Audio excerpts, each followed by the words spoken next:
বাংলা টেলিভিশনের জনপ্রিয় নায়কদের মধ্যে অন্যতম শন ব্যানার্জি।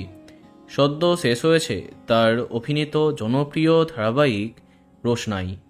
মধুমিতার ভোলে বাবা পার কারেগায় তার থাকার কথাও ছিল, কিন্তু কোনো কারণে তা শেষ অবধি হয়নি।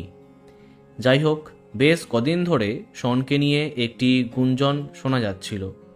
অভিনেত্রী সৃজলা গুহর সাথে তিনি নাকি সম্পর্কে জড়িয়েছেন।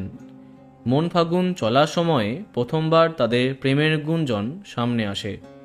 তখন রোহনের সাথে সম্পর্ক ভাঙার জন্য শনকেও দায়ী করে অনেকে।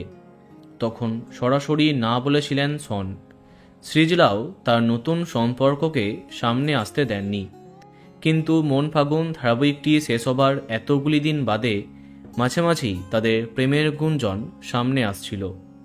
একসাথে ঘুরতে যেতে এবং কফি ডেটে তাদের দেখা যাচ্ছিল, কিন্তু কোনো কাপেল ছবি তারা শেয়ার করেননি। অবশেষে পুজোর প্রেমে সামনে এলো তাদের প্রেম। একসাথে পুজো কাটাতে তাদেরকে দেখা গেল। তারা এই সমস্ত ছবি শেয়ার না করলেও সামাজিক মাধ্যমে সামনে এলো তাদের এই সমস্ত মুহূর্ত। আর তারপরই তীব্র হলো তাদের প্রেমের চর্চা। মন ফাগুন দর্শকেরা সত্যি প্রচণ্ড খুশি হলো। এদিকে আবার তাদের টেলিপর্দায় কামব্যাকের আপডেটটাও কানে আসছে। দেখা যাক কি হয়। তো বন্ধুরা, এই কাপেলকে তোমার কেমন লাগে কমেন্টে জানাতে পারো।